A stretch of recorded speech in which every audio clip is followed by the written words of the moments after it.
Iran Israel সংঘাত নিয়ে উত্তাল মধ্যপ্রাচ্য। কয়েকদিনের টানা হামলা পাল্টা হামলার পর অবশেষে যুদ্ধবিরতির ঘোষণা এসেছে। তবে আতঙ্ক এখনও কাটেনি, কারণ ইসরায়েলের যুদ্ধবিরতির অতিদ্রকট তেমন আশাব্যঞ্জক নয়।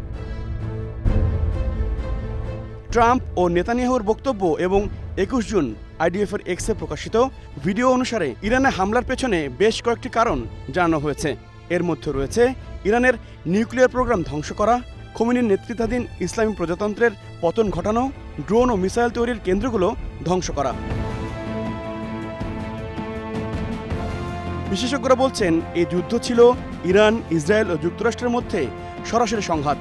ইসরায়েল ও যুক্তরাষ্ট্রের মূল লক্ষ্য ছিল ইরানের পরমাণু কর্মসূচি ধ্বংস করা এবং তেহরানে শাসন পরিবর্তন ঘটানো, কিন্তু তা সম্ভব হয়নি।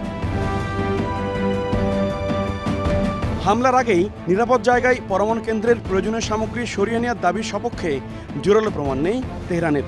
তবে হামলা চালিয়ে সব ধ্বংস করে দেওয়া হয়েছে এমন প্রমাণও হাজির করতে পারেননি ডোনাল্ড ট্রাম্প।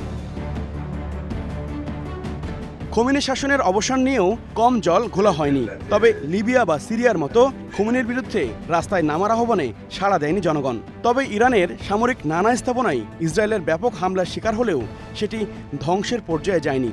পাল্টা হামলায় তার প্রমাণ দিয়েছে তেহরান। হামলা আর পাল্টা হামলার ঘটনায় দুপক্ষই তাদের সামর্থ্যের সর্বোচ্চ প্রয়োগ করেছে কিনা তা নিশ্চিতভাবে বলা যায় না। তুলনামূলক ইরানের ক্ষতি বেশি হলেও সর্বাধুনিক প্রযুক্তি ও সমরাস্ত্র, পাশাপাশি দুর্দান্ত গোয়েন্দা সংস্থার সাপোর্ট সত্ত্বেও যুক্তরাষ্ট্র ও ইসরায়েল লক্ষ্য অর্জন থেকে দূরেই বলা যায়। HROV, star news.